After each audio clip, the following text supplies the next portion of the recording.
Ahora sí, formalmente nos introducimos a esto. Vean, las hepatitis virales, o más bien los virus que causan hepatitis, son muchísimos. Prácticamente la mayoría de virus que tienen actividad sistémica causan hepatitis. Pero los que vamos a ver este día tienen como principal y casi exclusivo órgano blanco el hígado, a diferencia de otros.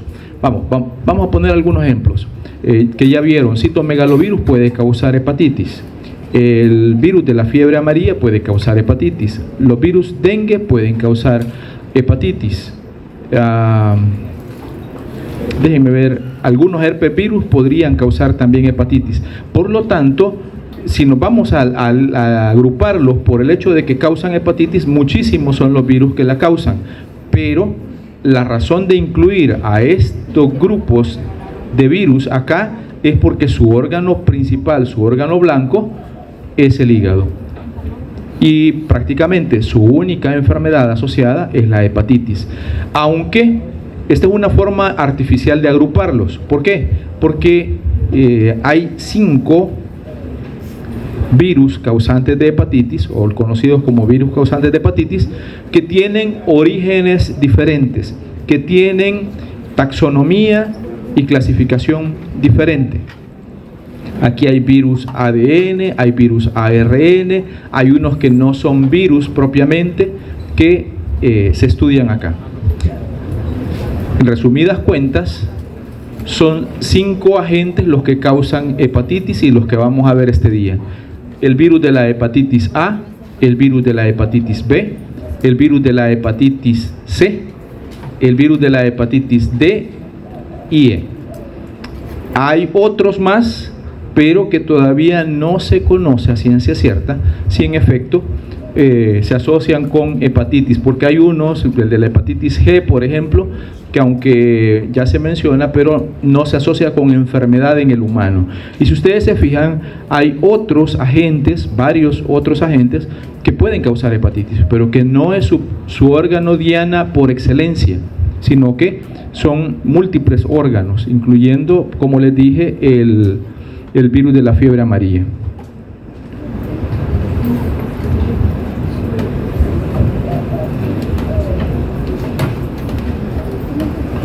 Empecemos de uno en uno. Primero del virus de la hepatitis A, luego la B, luego la D, C y E. Y no es que sea disléxico, aunque sí lo soy. Sí, puedo escribir fácilmente al revés algunas palabras. ¿Ven? Todos tenemos algo. Y esa es solo la punta del iceberg. Entonces, si todos tenemos algo, vale la pena que podamos hacer nuestro esfuerzo. Si conocemos nuestras debilidades, conocemos también la forma de solucionarlo, ¿no? Así es la cosa. Entonces, el virus de la hepatitis A, iniciemos con él. Ya vieron, algunos de estos virus ya los vieron cuando menos por nombre en algún momento de otras clases. Por ejemplo, aunque sea por nombre, ya debieron haberlo visto. ¿Por qué? Porque el virus de la hepatitis A pertenece a la familia Picornaviridae. O sea, virus ARN muy pequeños. Pico tiene dos formas de poder describirse, pero la que me interesa a mí es que significa muy pequeño. Pico es pequeño. Y RNA son virus ARN muy pequeños. ¿De acuerdo? ¿Por qué? Porque más o menos miden en promedio alrededor de 27 nanómetros. Dentro de la familia hay varios géneros, pero el que nos interesa para esta clase son los hepatovirus. Y dentro de los hepatovirus, el virus de la hepatitis A o hepacivirus A. Aunque hay múltiples genotipos dentro de la especie, de la 1 a la 7, los 2 que infectan al humano y más importantes para el humano son el 1 y el 3. Y de ellos, en nuestro continente, el más frecuente es el 1. Buen día. Se dice que a nivel mundial el virus de la hepatitis A está muy diseminado, como dirían es cosmopolita. Así me dijeron hace poco, que soy cosmopolita. No les voy a decir quién, pero estoy viendo por acá. Entonces, y porque estoy en todas partes quizás, ¿verdad? Bueno, la cosa es que el virus de la hepatitis A, por la forma en que se adquiere, que luego lo vamos a ver, tiene distribución mundial. Y se supone que sobre todo en países como el nuestro, en países tercermundistas como el nuestro, con sistemas de aguas que no son precisamente los más idóneos, tenemos la posibilidad de que casi todos, alrededor del 90% de la población, cuando menos haya tenido contacto una vez con el virus de la hepatitis A. Cuando menos una vez. Y algunas de las características que vamos a ver a continuación tienen que ver con eso. Por ejemplo, el virus de la hepatitis A es un virus icosaédrico desnudo. Y que sea desnudo, como lo vamos a ver un poco más adelante, le provee algunas características como resistencia a la desecación, resistencia a las condiciones ambientales como la exposición a la luz solar y poder viajar o trasladarse a través de vehículos como el aire, como el agua, como los alimentos, pero también ser trasladado por artrópodos, vectores, en este caso vectores mecánicos, como las moscas y las cucarachas.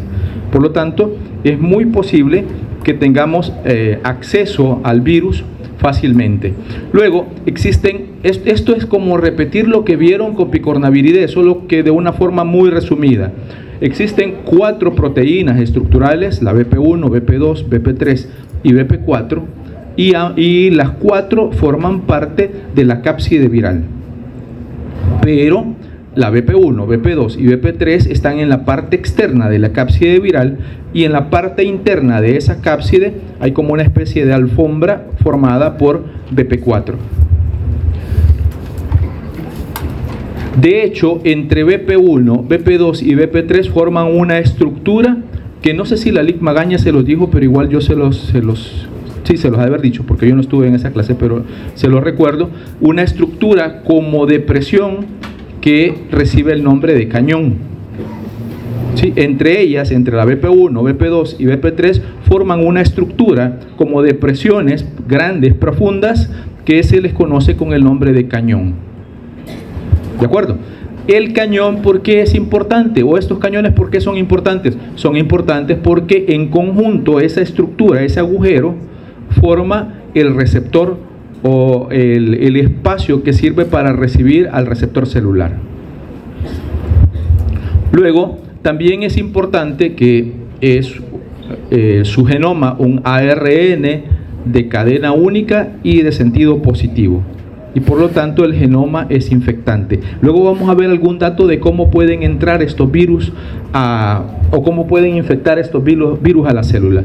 También asociado al genoma habrá una proteína viral asociada al genoma, que sirve para dar estabilidad y en los procesos replicativos también virales. Eso es lo que les decía, más o menos en promedio unos 27 nanómetros tienen estos virus, son virus muy pequeños. Y también esto les decía, en el ciclo replicativo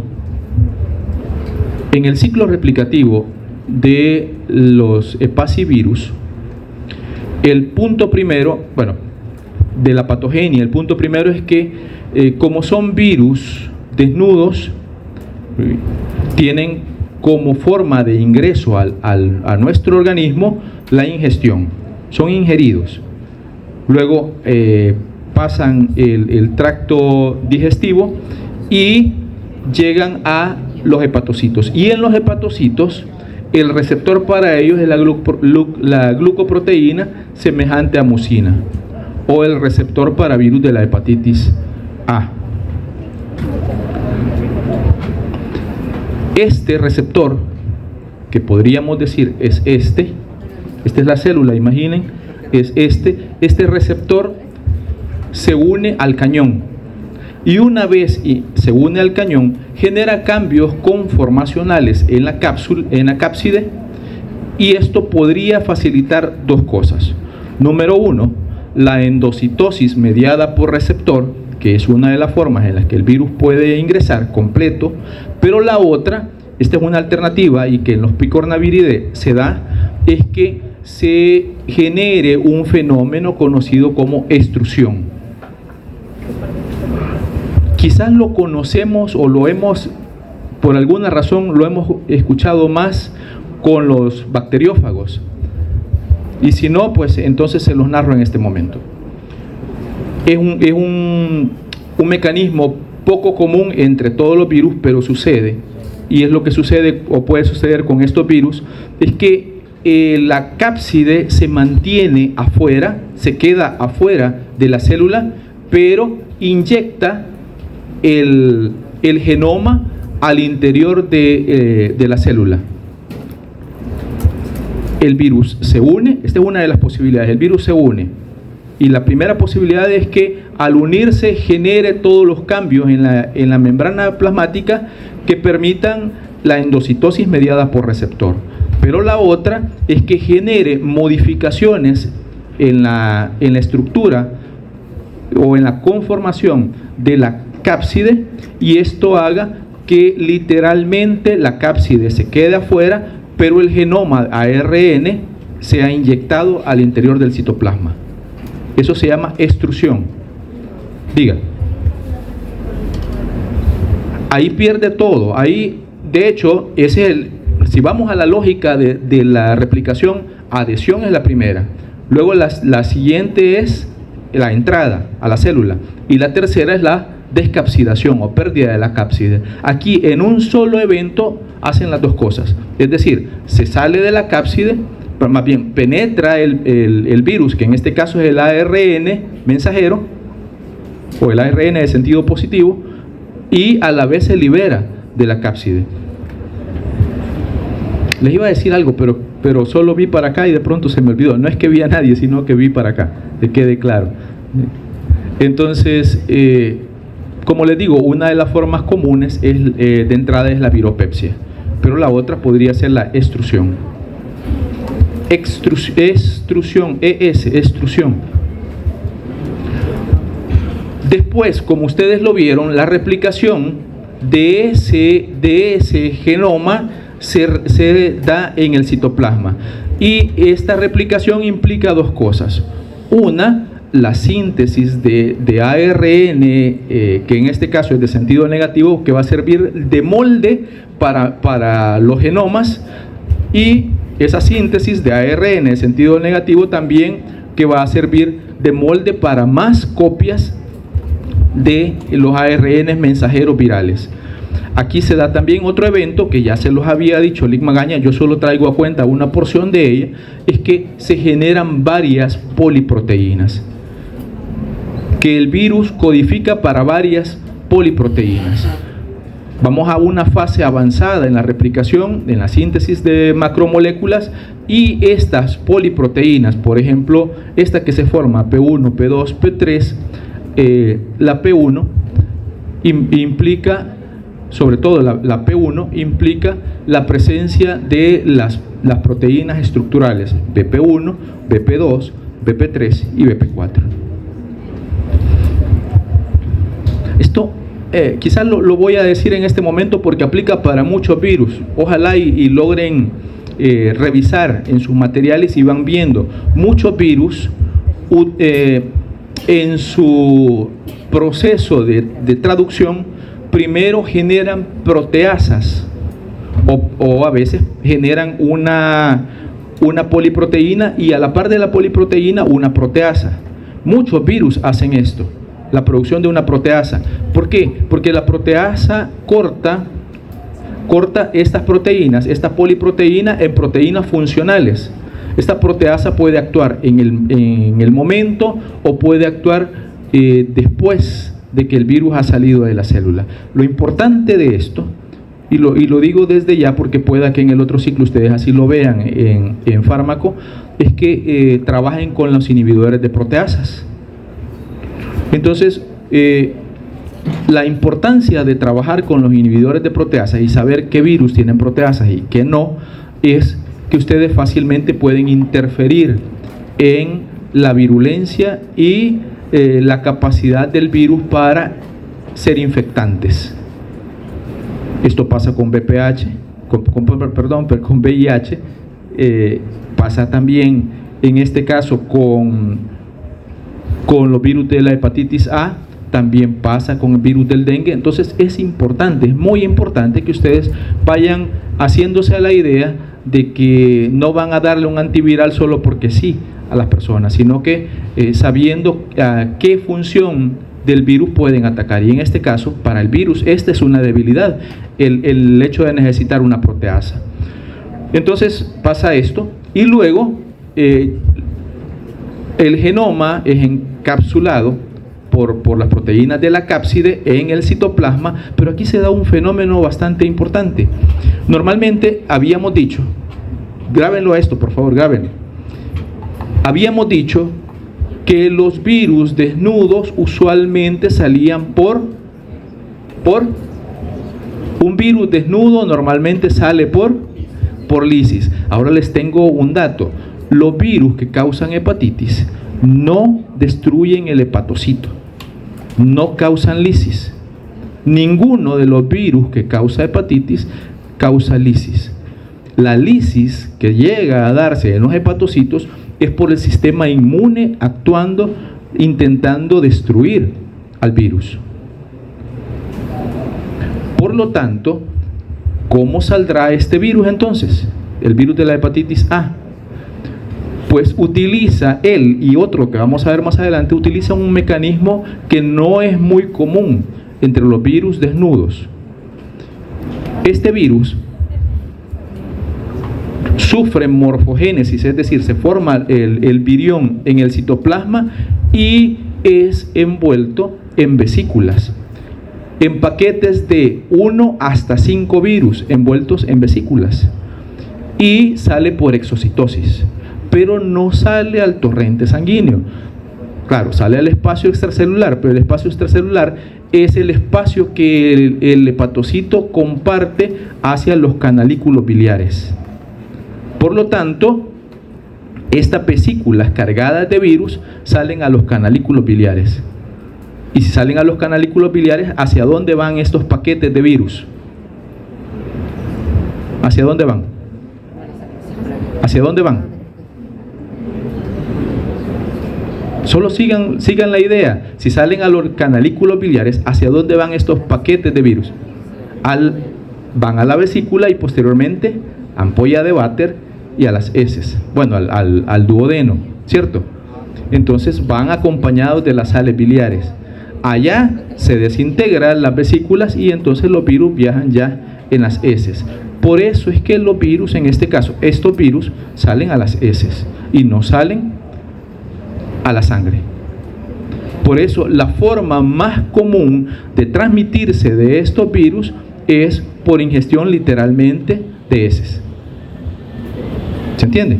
De ahí que nuestros sistemas de aguas sean los que en parte ocasionen que estos virus se diseminen muy fácilmente.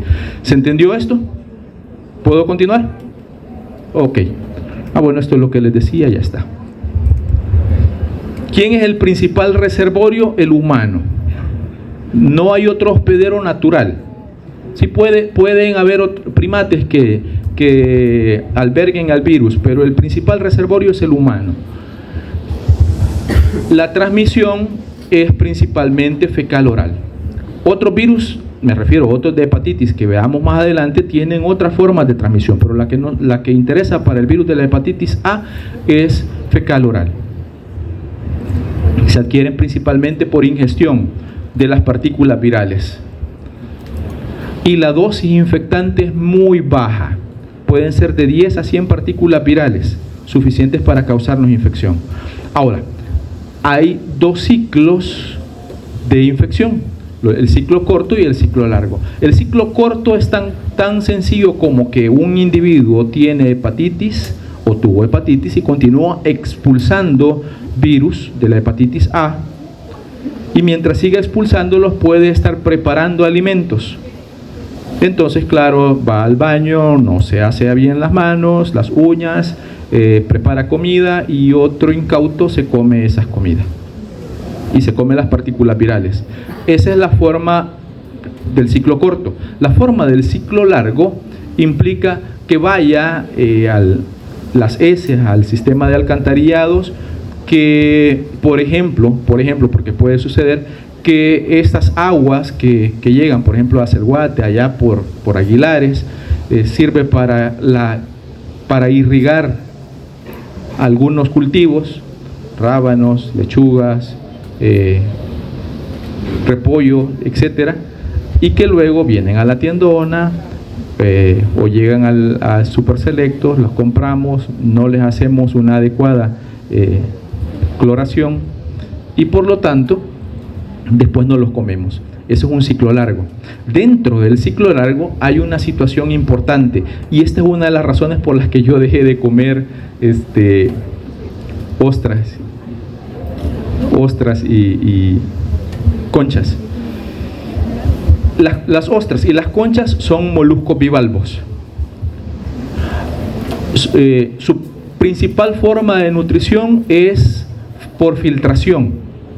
Quiere decir que para poder nutrirse filtran las aguas y en sus tejidos se quedan los compuestos, sus nutrientes. Pues en los esteros y en esos lugares hay mucha concentración de detritos celulares y las ostras se desarrollan mejor en esos ambientes. Los cascos de burro le llaman, ¿verdad? Algunos ya los han visto o ya los han oído. Bueno, por ahí va la cosa. Entonces filtran mucho. Entonces ustedes me van a decir, ¿quiere decir que las ostras y las conchas se convierten en hospederos? No. Las ostras y las conchas filtran y en sus tejidos se queda impregnado el virus, pero no ingresa a las células de ellos. Lo que nosotros hacemos es comer grandes cantidades de virus porque la ostra filtró y contuvo en sus tejidos grandes cantidades de virus. Y de ahí que fácilmente, claro, esta es una de tantas enfermedades que podemos adquirir así. Fácilmente podemos adquirir, después de haber comido un cóctel de conchas o de ostras, desarrollar hepatitis A. ¿Ya? El genotipo más común en América es el 1A. Y el virus, dado que es un virus desnudo, resiste a muchas condiciones, como por ejemplo, resiste a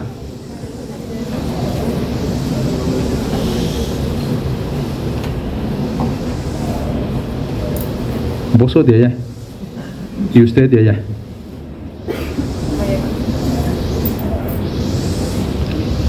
Bien, resiste por ejemplo a solventes que podrían causar o destruir la envoltura de los virus envueltos.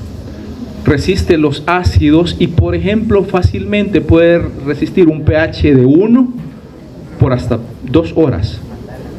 Por lo tanto, fácilmente puede resistir el pH estomacal. Puede resistir las temperaturas altas, como por ejemplo de 60 grados centígrados por menos de 30 minutos. También puede resistir la congelación, y esto en algunos casos, para algunos agentes es importante, puede destruirlos, pero en el caso del virus de la hepatitis A no la destruye. Igual que la desecación. El virus puede pasar por semanas en un ambiente seco, pero permanecer activo. Y puede fácilmente resultar infectante para un individuo. ¿Qué es a qué es sensible este virus? Al autoclavado, es decir, a 121 grados centígrados por 15 minutos, a la ebullición por 1 minuto, al calentamiento, en el caso de la comida, a 85 grados centígrados, al calor seco, 180 grados centígrados por 2 horas, a la radiación ultravioleta, a la formalina al hipoclorito de sodio siempre y cuando sea una cloración adecuada del agua o de algunos alimentos. No sé si tienen dudas del virus de la hepatitis A. ¿Sigo? Decime. ¿Perdón? Te oigo poco, discúlpame. El 1A. Lo que pasa es que en la primera diapositiva, cuando les hablaba de la clasificación, les hablaba de que hay genotipos, del 1 al 7, que los que infectan al humano, el 1 y el 3, pero que en nuestro continente el más común es el 1, el 1A. ¿De acuerdo? Bueno, segundo, el virus de la hepatitis B, totalmente diferente. Ya no es un virus ni ARN ni un virus desnudo, sino al contrario, es un virus ADN y es un virus envuelto. Dentro de la clasificación, acá tenemos otra familia, hepatnavirus, o hepatnaviridae, perdón. Solo váyanse por lo que significan el acrónimo de su nombre, hepatitis ADN. Son virus causantes de hepatitis que su genoma es ADN. El virus pertenece al género Orthohepatnavirus y el nombre del virus es el virus de la hepatitis B. Causa infección en humanos y en simios, pero es mucho más común, mucho más frecuente en humanos. Si la semana pasada el licenciado Opaldo les habló del retrovirus, en este caso de los VIH, ahora hablamos de los virus de la hepatitis B, porque en el caso del retrovirus era un virus ARN que utilizaba una transcriptasa inversa y que en algún momento de su ciclo replicativo su genoma podía transformarse o convertirse en ADN, ¿cierto?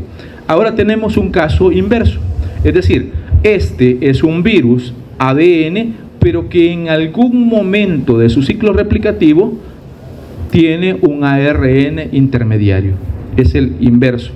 Por eso es que, si se acuerdan, si hacen memoria, cuando hablamos de los 7 grupos de Baltimore, el 6 y el 7 son los que nos interesan para esta vez. ¿Por qué? Porque el 6 son virus ARN que necesitan retrotranscribirse. ¿Se acuerdan de eso? Y el 7, que es al que pertenece los virus de la hepatitis B, son virus ADN que necesitan retrotranscribirse. Y ya vamos a ver por qué en su ciclo replicativo. Parece una mandala, ¿verdad? Bueno, cuando menos, recuérdenlo por eso, porque parece una mandala. De adentro hacia afuera tenemos una molécula de ADN circular, pero que es incompleta. Cuando menos el virión así se presenta, como una molécula de ADN circular que es incompleta. Es decir, la hebra positiva de esta molécula está completa, en cambio la hebra negativa de esta molécula está completa y la hebra positiva es incompleta. Como vamos a decir 1/3. Vamos a poner un ejemplo, solo quiero que quede claro esto. ¿Se entiende eso que estoy diciendo? Una de las hebras está completa y la otra no está completa. Así se maneja el virión. Luego, la principal proteína que forma la cápside es la proteína de core, también conocida como el antígeno de core del virus de la hepatitis B. Por eso las siglas acá. De adentro hacia afuera, la siguiente estructura en importancia es la envoltura. Y la envoltura está formada por, claro, la bicapa lipídica, pero también por glucoproteínas. Y estas glucoproteínas principalmente están formadas por el antígeno de superficie, conocido como antígeno de superficie del virus de la hepatitis B. También esto es un sinónimo conocido como antígeno australiano. Los tres son sinónimos. El antígeno de superficie, el antígeno de superficie del virus de la hepatitis B, o también llamado antígeno australiano. ¿Qué es el antígeno australiano? ¿Qué es el antígeno de superficie del virus de la hepatitis B? Son glucoproteínas de superficie del virus. ¿Cuántas son? Son tres diferentes. Son tres diferentes. Por su tamaño, hay pequeñas, hay medianas y hay grandes. Las más importantes son las grandes.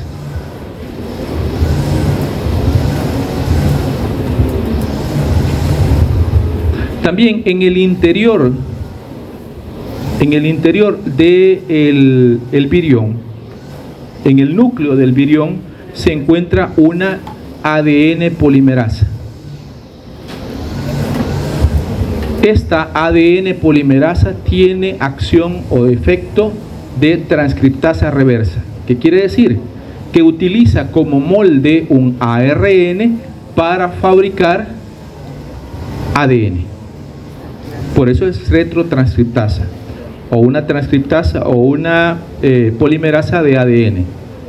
En algún momento, pueda que lo hayan visto, pero ahora lo creo oportuno, pueda que vean que ¿cómo decirles? Quizá hubiera querido otra cosa. Bueno, aquí lo voy a usar.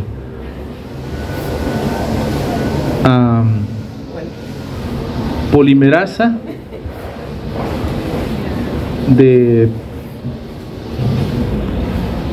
vamos a ver, se me ha olvidado esta cosa, pero bueno, voy a intentar. Polimerasa, por ejemplo, de ADN dependiente de ADN. Quiere decir, ella sintetiza ADN y utiliza como molde otro ADN. Polimerasa de ARN dependiente de ADN. Quiere decir que para fabricar su ARN necesita como molde un ADN. Solo voy a poner todos los casos posibles. Polimerasa de ARN dependiente de ARN. Quiere decir que para fabricar su ARN tiene que tener como molde un ARN. Polimerasa de ADN dependiente de ARN. Estas son retrotranscriptasas. ¿Por qué? Porque para fabricar el ADN tienen que o utilizan como molde un ARN. Este es el caso de tanto el VIH como el virus de la hepatitis B. ¿Se está entendiendo esto que les estoy diciendo? Porque son prácticamente todos los casos, las opciones posibles de las polimerasas que se tienen. Y entiendan algo, esto ya se supone que lo saben, pero aunque no lo sepan, vamos y lo mencionamos. Una polimerasa no crea una molécula de ácido nucleico de la nada. ¿Saben esto, verdad? ¿Cierto? Tienen que utilizar como base un ácido nucleico. Entonces por eso dice dependiente de o ADN o dependiente de ARN. ¿Se entendió lo que le digo? ¿Sí? ¿Puedo continuar? Ok, perfecto.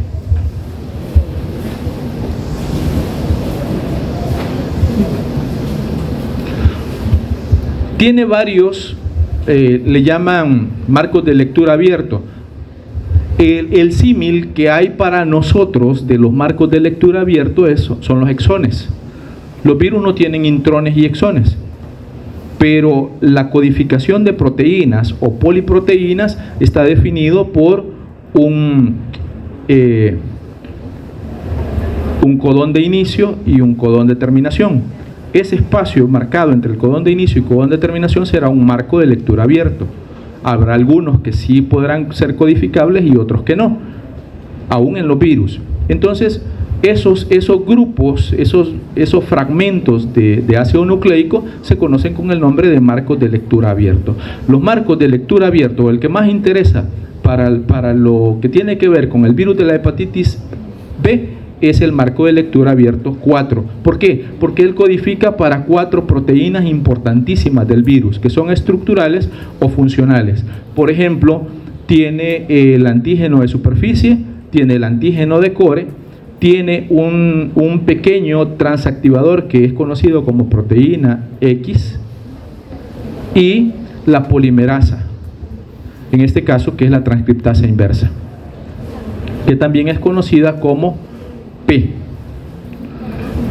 Lo vamos a resumir: el antígeno de superficie, el antígeno de core, la proteína X y la proteína P, que en este caso es la polimerasa.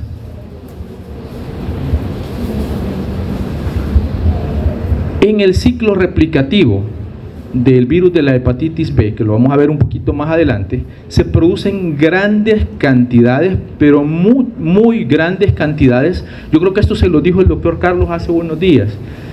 Existe una posibilidad de que si no se genera todas las moléculas conocidas como tempranas y la síntesis del genoma en el momento oportuno, haya una gran cantidad de proteínas estructurales y muy poca cantidad de genoma, y tiene que compensarse.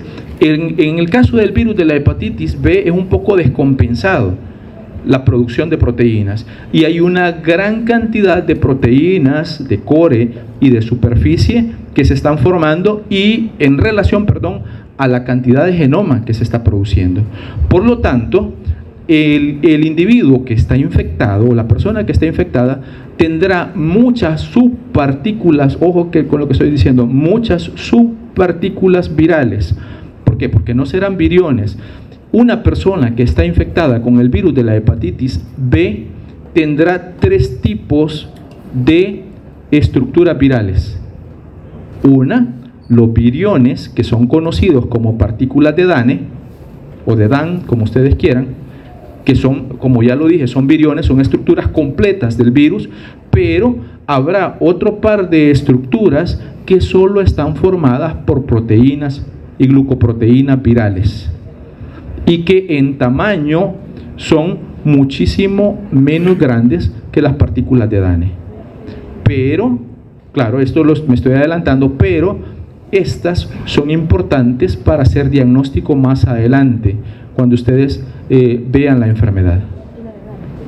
¿Por qué? Porque estas partículas, a diferencia de lo que sucedía con los virus de la hepatitis A, estas salen a la sangre. Principalmente las encontramos en sangre, moviéndose, circulando, y esta es el esquema, pero esta es la fotografía electrónica de ellas. Y si se fijan, hay partículas grandes y hay otras pequeñas y otras alargadas. Estas alargadas, estas pequeñas, más o menos tienen la mitad del tamaño, porque en promedio la partícula de Dane anda midiendo como 42 nanómetros. En cambio, las partículas las más pequeñas, las esféricas, miden más o menos 22 nanómetros, y estas, si hiciéramos un corte transversal como este, también miden 22 nanómetros, solo que son bastante más largas. ¿Se entiende? ¿Se entiende? ¿Necesito repetir algo? ¿Hay preguntas? Sí, diga.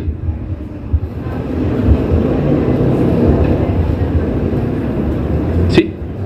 En una persona infectada eso aparecerá, eso tendrá en su suero.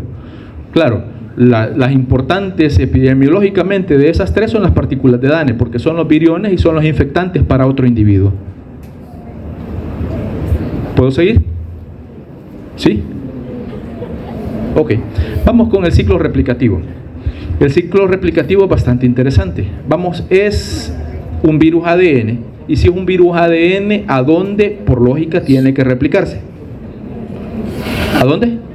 En el núcleo, exactamente. Entonces, primero, en ABC, otra vez, el virus llega al hepatocito, se une a la superficie a través de Principalmente este receptor, antes no se conocía, se está conociendo poco a poco a estos virus, pero se sabe de que es un péptido cotransportador del tauracolato de sodio. Péptido cotransportador del tauracolato de sodio. Ese es el receptor. ¿Con quién se une? ¿Con quién se une? Con el antígeno de superficie. El antígeno de superficie es la principal glucoproteína de superficie del virus de la hepatitis B. Se une con este péptido. Y cuando se unen, generan cambios en la membrana plasmática que hacen que el virus sea o que sufra endocitosis mediada por receptor. Cuando el virus ingresa, pierde su cápside, pierde su envoltura y se es liberada la cápside en el citoplasma. Como todos los virus ADN, normalmente la cápside es tomada por el citoesqueleto y transportada hacia el núcleo. En teoría, esa parte no es solo pensar que así sucede, esa es una teoría nada más. En teoría, estas proteínas de la cápside de seguro que tienen algunas señales de migración hacia el núcleo, ¿cierto? Y entonces llegan hacia el núcleo y en el núcleo liberan el genoma. En este caso es un genoma. ¿Cómo es el genoma del virus, de este virus de la hepatitis B? Es un genoma ADN bicatenario, o bueno, casi bicatenario, circular. Entonces, el primer evento que sucede adentro del núcleo es que la ADN polimerasa completa la molécula de ADN, es decir, completa las dos cadenas. El pedacito que hacía falta completar es completado en el núcleo. Y ahora esa molécula de ADN que está acá se convierte en una molécula circular cerrada covalentemente. Es decir, es una estructura muy estable. La traducción, ese es el nombre que recibe, por eso es ADN-CCC. No es Colegio Cristóbal Colón, ¿verdad? Pero pueden utilizarlo como mnemotecnia. Es una molécula de ADN circular cerrada covalentemente.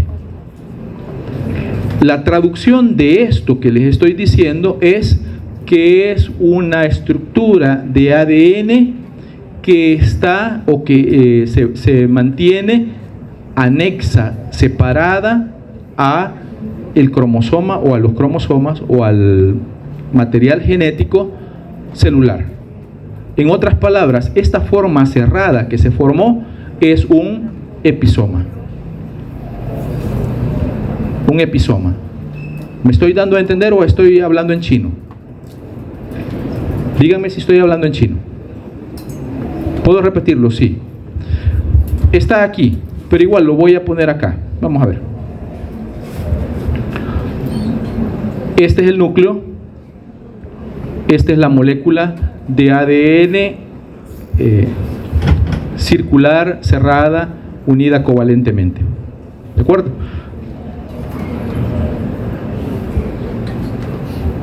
Y este es el ADN celular. Esta molécula no se integra al genoma. Normalmente no se integra. Por lo tanto, se mantiene episomal. El ADN es un episoma. ¿Se entiende ahora? ¿Sí? Ahora, este ADN, este que está acá, sirve para dos fines. Uno, para la síntesis del ARN pregenómico, es decir, el que va a servir como base para la formación del genoma, pero también de pequeños ARNs que van a servir para la síntesis de proteínas. Estos ARNs se formaron acá y van a salir al citoplasma, a los ribosomas. a la síntesis de proteínas.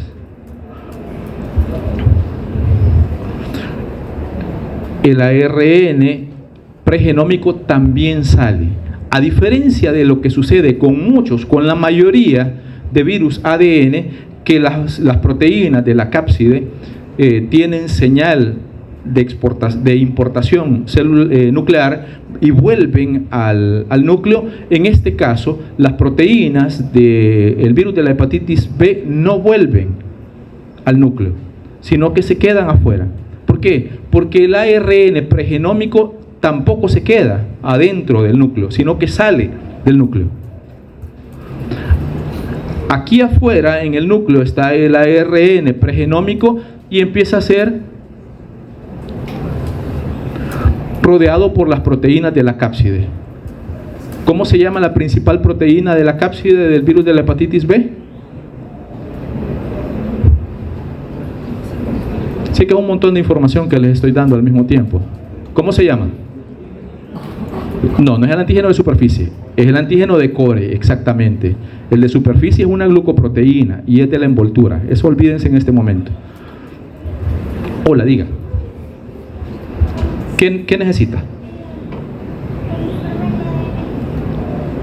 Bien, el ADN ingresó al núcleo. Una vez ingresó al núcleo, se dio la síntesis completa de la molécula que hacía falta, perdón, de la cadena que hacía falta, y se convirtió en un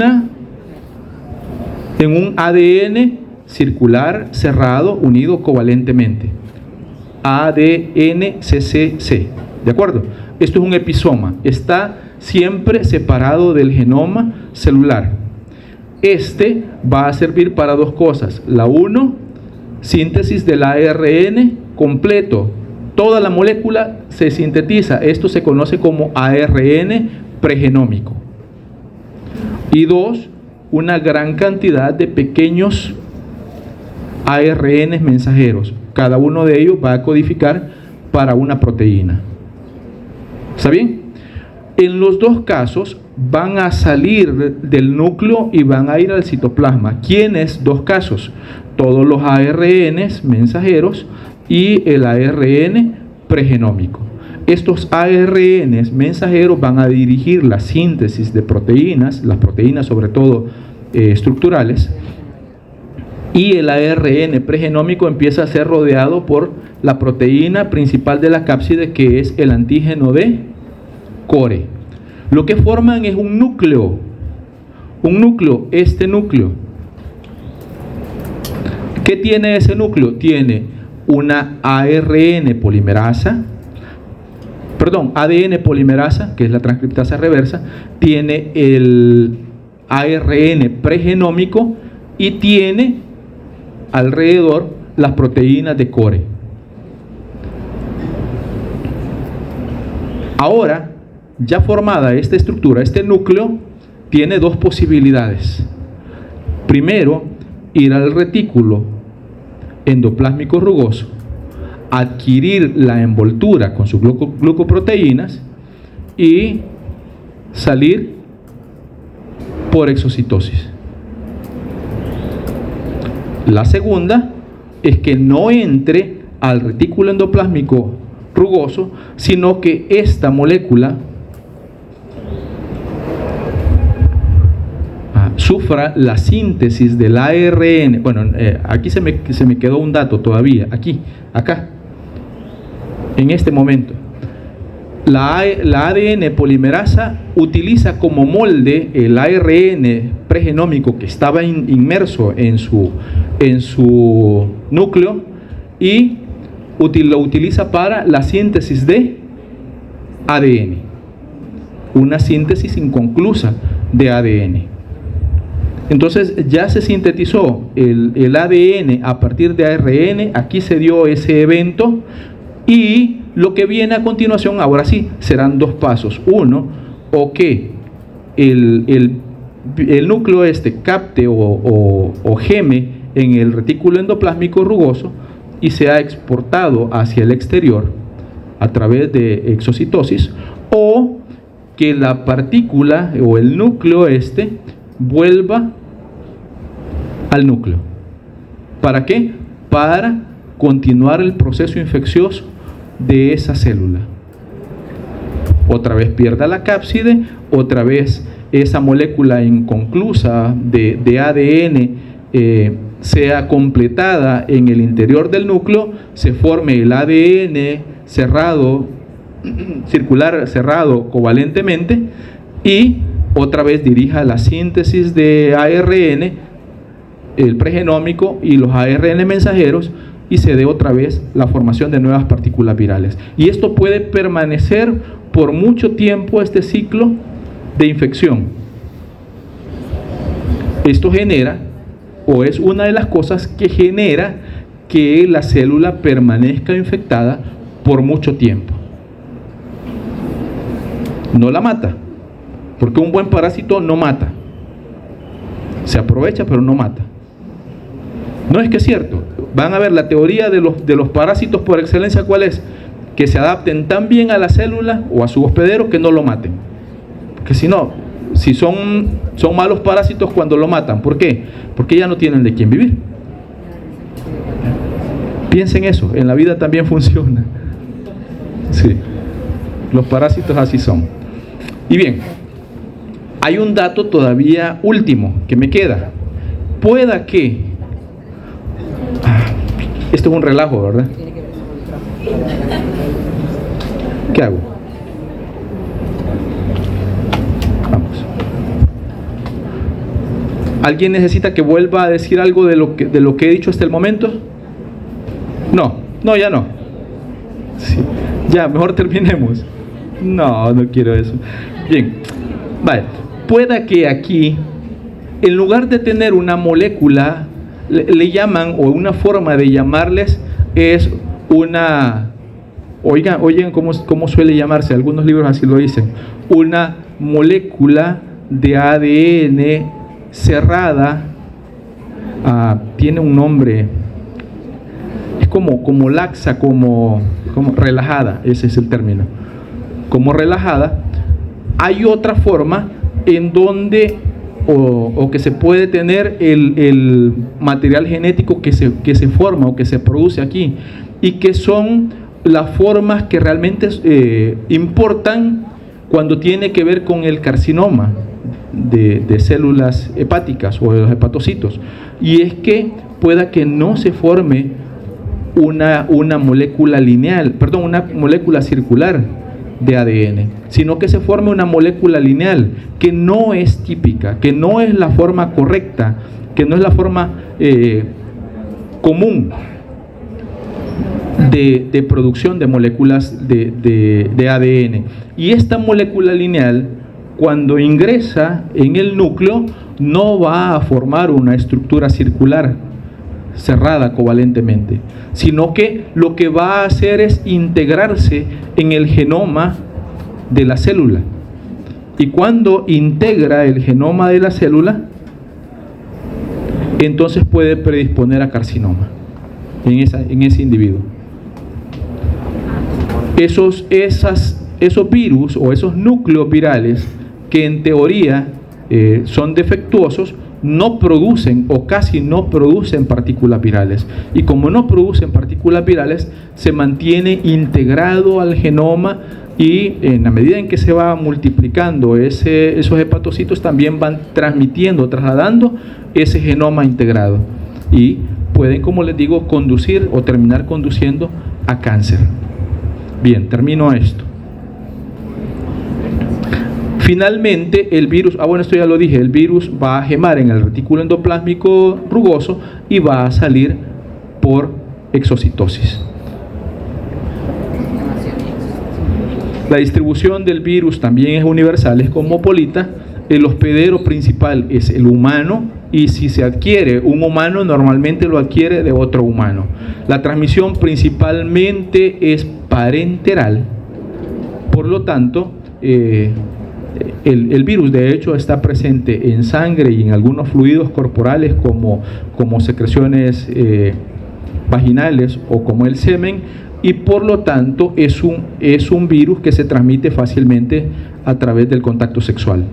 también a través de la sangre y sus derivados, a través de la vía vertical de la madre al feto, y en países en donde los niveles o la cantidad de infecciones son muy altas, que anda arriba del 8%, la principal forma de transmisión es la vertical, es decir, de la madre al feto, en esos países.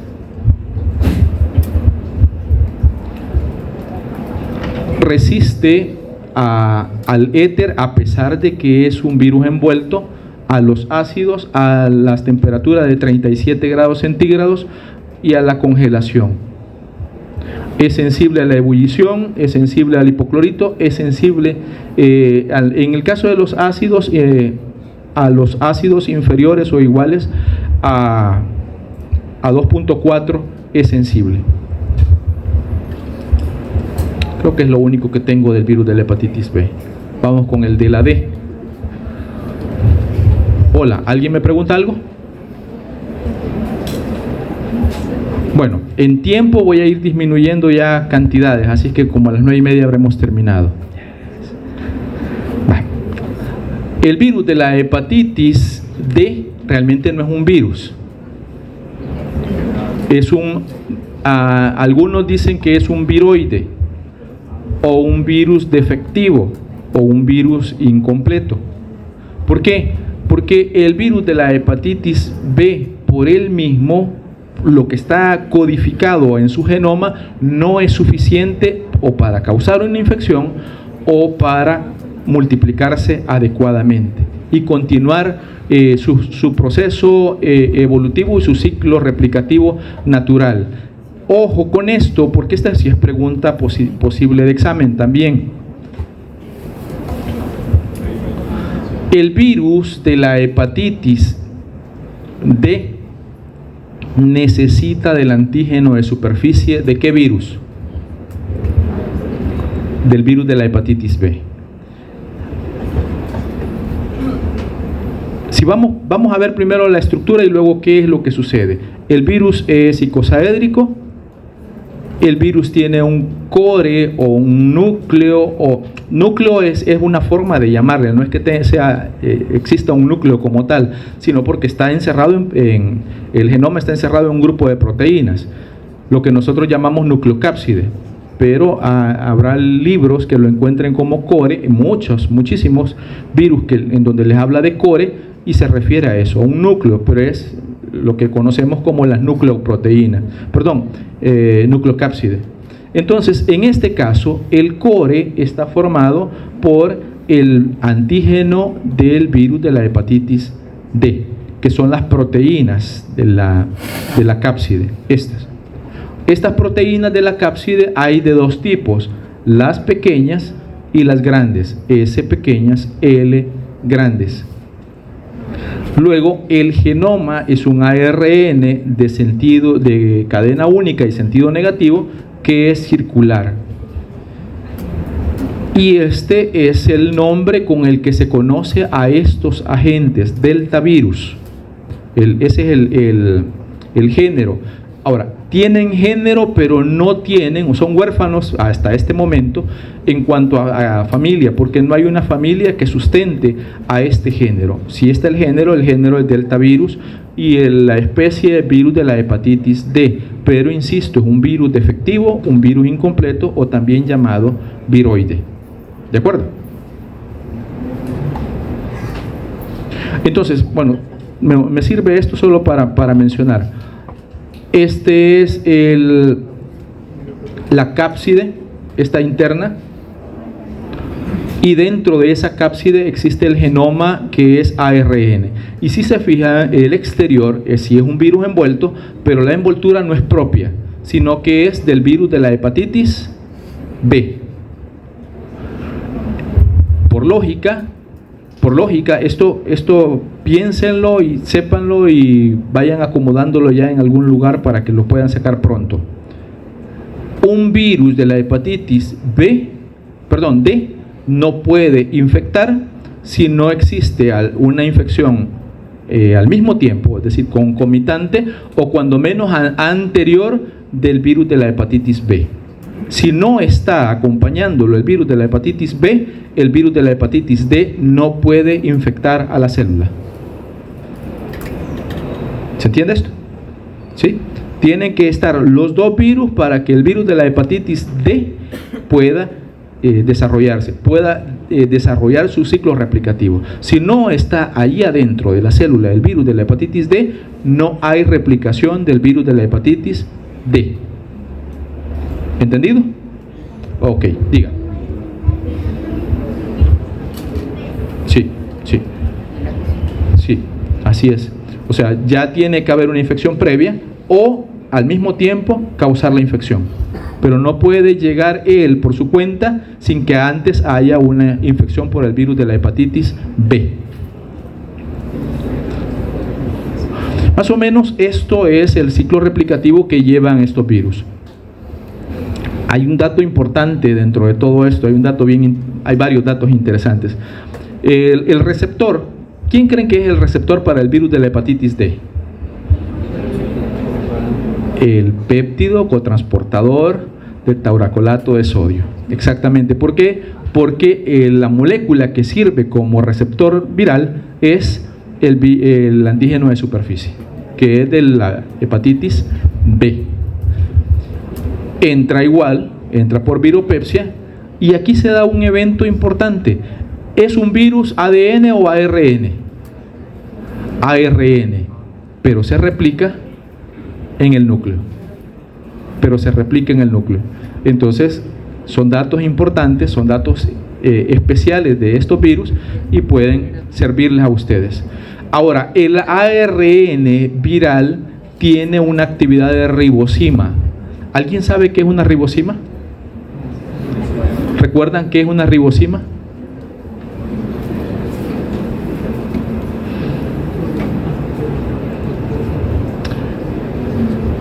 Vamos. Hasta hace algún tiempo se creía que las únicas que tenían actividad catalítica eran algunas proteínas a través de las enzimas, ¿cierto? Pero también está comprobado que algunos ácidos nucleicos, algunos ARNs, tienen actividad catalítica. ¿Se entiende? Entonces, a los ARNs que tienen actividad catalítica, es decir, que tienen actividad enzimática, se les llama ribosimas. ¿Por qué? ¿Qué es lo que hace? Él tiene la capacidad de cortar moléculas de ácido nucleico. Estas ribosimas tienen esa capacidad de cortar y modificar ácidos nucleicos. ¿Por qué? Porque en algún momento estas ribosimas lo que hacen es cortar no sé si han escuchado el splicing. ¿Lo escucharon? ¿Algún momento? El corte y empalme. Normalmente son enzimas los que lo hacen. En este caso, para el virus de la hepatitis D, ese splicing lo hace las ribosimas, es decir, el mismo ácido, los ácidos ribonucleicos virales. ¿Para qué lo hacen? Para cambiar el chip de proteína corta o proteína pequeña a proteína larga o viceversa. Entonces, esa es la función principal. Luego, este ARN que es de sentido negativo, sirve como molde para producir un ARN de sentido positivo, y este ARN de sentido positivo va a servir para dos cosas. Número uno, para la síntesis de sus proteínas, y número dos, de molde para nuevos genomas virales. Luego, se forma principalmente el antígeno delta grande o delta L, que se forma en el citoplasma, que el ácido nucleico, el pregenómico, sale hacia el citoplasma, que es encapsulado por las proteínas de cápside, y que luego obtienen la envoltura la glucoproteína, bueno, toda la envoltura, ¿verdad? La bicapa lipídica más el antígeno de superficie en el retículo endoplásmico. En este caso, el retículo endoplásmico rugoso. Gema y luego sale también por exocitosis. Y tiene la misma dinámica del virus de la hepatitis B. Quiere decir, sale principalmente a sangre y se transmite principalmente por sangre y hemoderivados. Y ahí está. ¿Alguien tiene dudas sobre el virus de la hepatitis D? Nos quedan 2 virus entonces. Vamos con el penúltimo, el virus de la hepatitis C. De este ya les hablaron un poquito, por lo tanto hablaré también poco yo. ¿Por qué? Porque pertenece a la familia Flaviviridae. El género es Hepacivirus y la especie puede ser llamada de 2 formas: virus de la hepatitis C o Hepacivirus hominis. Existen 8 genotipos, algunas bibliografías decían 6 todavía, conocidos existen 8, pero hasta 2022 habían conocido subtipos alrededor de 93, y hay bibliografías que ya dicen que hay más de 100 genotipos. ¿Por qué digo esto de los genotipos? Ojo, porque una de las formas de mantenerse, voy a hacer una comparación por eso en este momento. Una de las formas de mantenerse en la célula por el virus de la hepatitis B era por aquella recirculación del genoma, es decir, que no alcanza a salir, se arrepiente y va otra vez al núcleo, como los hijos que nunca se van, ¿verdad? Sí, estoy a punto en la puerta y no, mejor no, todavía está más cómodo aquí adentro, y vuelven a entrar. Y así, están recirculando adentro. Eso mantiene una infección crónica. Tengo una infección crónica por un hijo, voy a decir.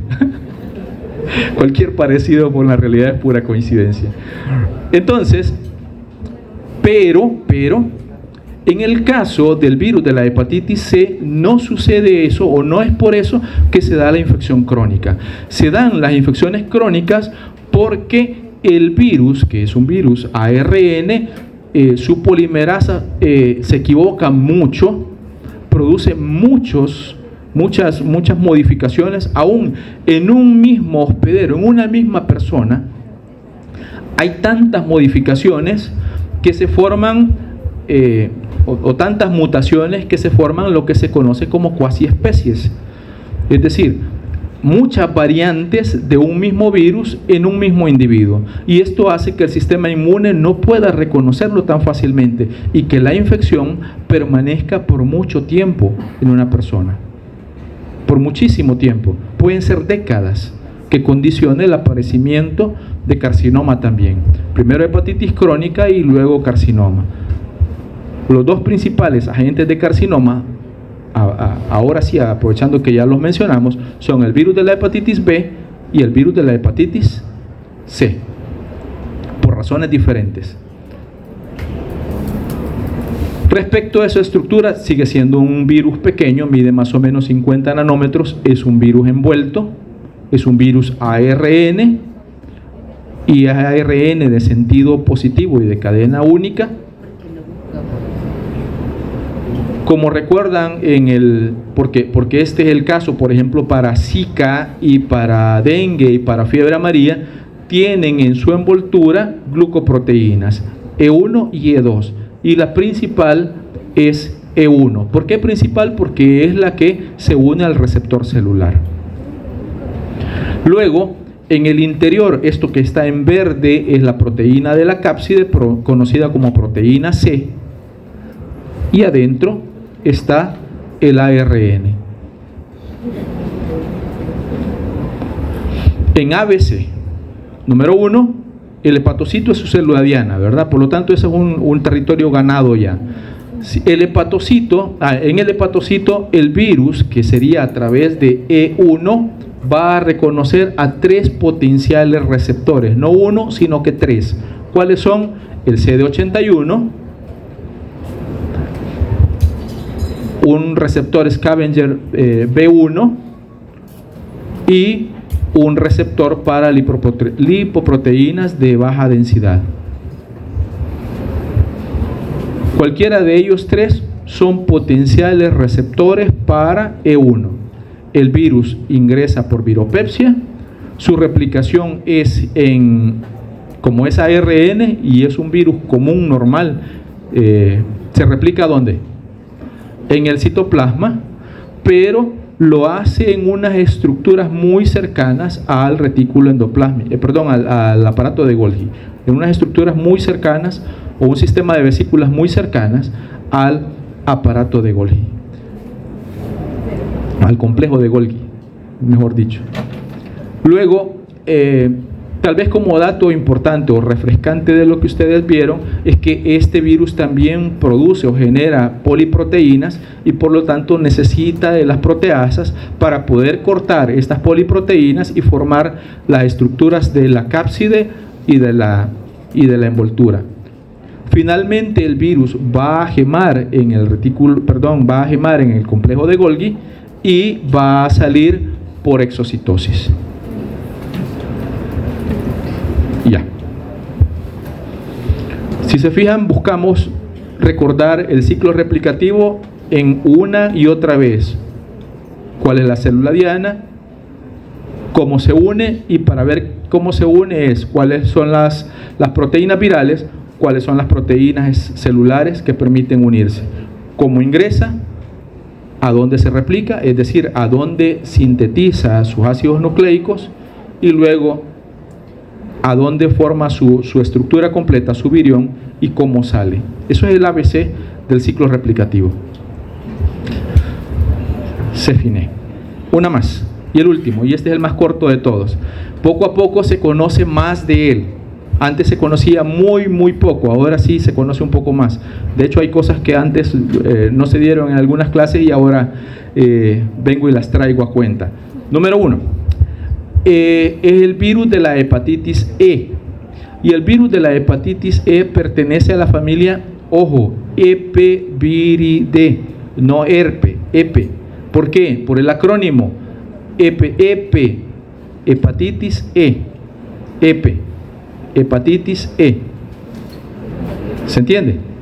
No es por herpes, epe, hepatitis E. ¿De acuerdo? Epiviridae, hepatitis E, y el género Epevirus.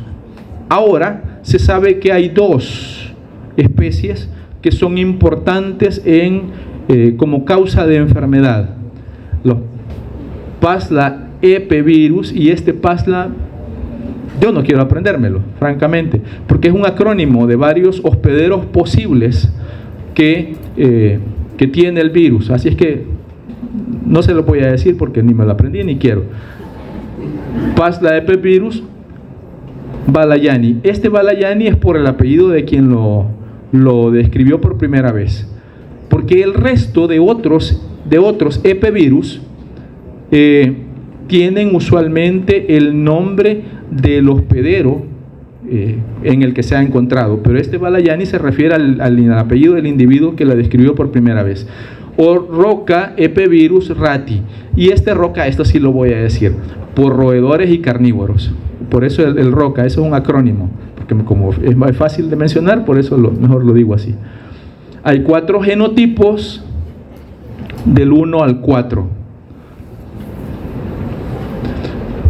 También son virus muy pequeños, miden entre 27 y 34 nanómetros.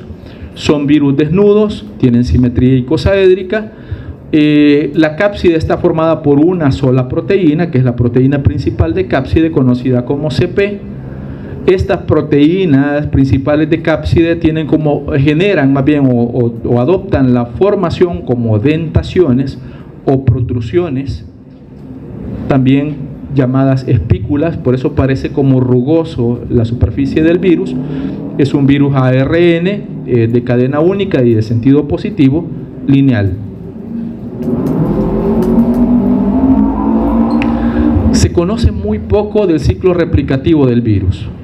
Por ejemplo, que la CP, que es la proteína principal de cápside, se une con el heparan sulfato glucosaminoglicano, que es el receptor celular para él. Segundo,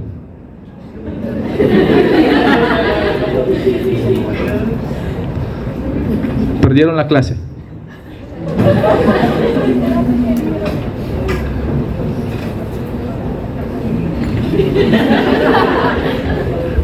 que el virus es un virus ARN. Y como es un virus ARN, se replica en el citoplasma. Ahora, como les digo, hay muy poco conocido, pero cuando menos el ABC de lo conocido es, bueno, son los hepatocitos, es el receptor, cómo se une. No se conoce el mecanismo, aunque puede sospecharse, pero no se conoce el mecanismo propiamente por el cual penetra. Se puede estimar que es endocitosis mediada por receptor, pero no se puede aseverar que ese sea. Sí se replica en el núcleo, sí se replica en el citoplasma, y sí hay conocida una forma de salida.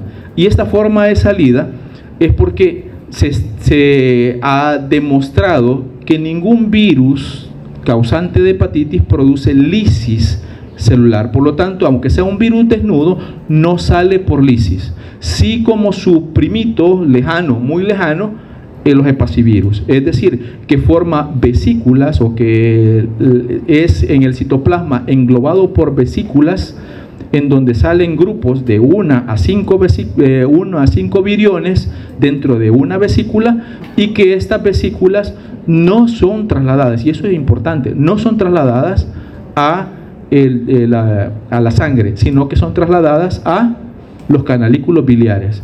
Por lo tanto, los virus están saliendo directamente a la bilis y por lo tanto a el intestino, y salen en las heces. Lo mismo que sucede con el virus de la hepatitis A. ¿Ya? El mismo mecanismo utilizan los dos y lo mismo sucede. Ahora, agreguemos alguna cosa especial de este virus. ¿Qué de especial es? Que de los virus causantes de hepatitis que hemos visto hasta el momento, es el único que es transmitido de animales a humanos. Por lo tanto, es un virus zoonótico.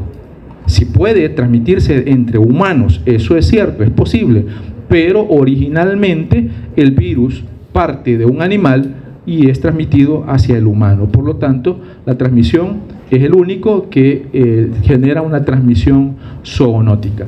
También otro par de datos importantes es que se parece muchísimo al virus de la hepatitis A, por lo tanto es resistente a los pH, las variaciones muy grandes de pH, incluyendo un pH de 1, es resistente a algunos solventes orgánicos, pero a diferencia del virus de la hepatitis A, no es resistente a la congelación, tampoco es resistente a desinfectantes yodados y tampoco es resistente al calentamiento, cuando menos de los alimentos a temperaturas superiores a 85 grados, y tampoco a la ebullición. Se fine. Gracias, muchachos. Terminó. Ha sido un gusto estar con ustedes.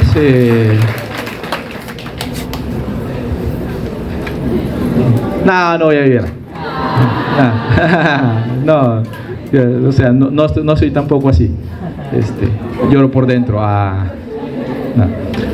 Muchachos, esta es nuestra última actividad teórica.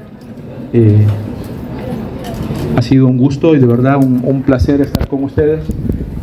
Disfruto